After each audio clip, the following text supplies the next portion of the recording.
I am the Tofu Golem. Please enjoy the video. You start by signing into the Xbox account that will own the background. Once signed in, press the Xbox button to open the guide, then move to Profile and System and choose Settings. Next, go into General and Open Personalization so you can change the background.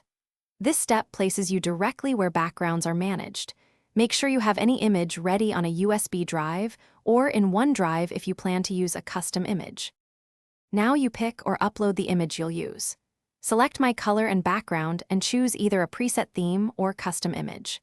If custom, insert your USB with a JPG/PNG or open the OneDrive app to select the file. Navigate to the image and choose Set as Background.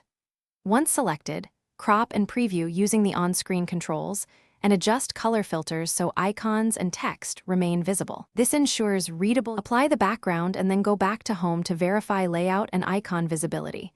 You want readable text and consistent contrast. If the image doesn't set, check Common Issues. Confirm the file is JPG/PNG under Xbox size limits and that USB is formatted FAT32 or XFAT.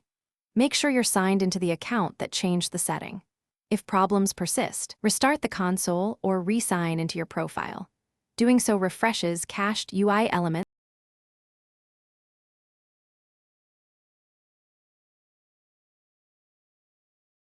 Thanks for watching.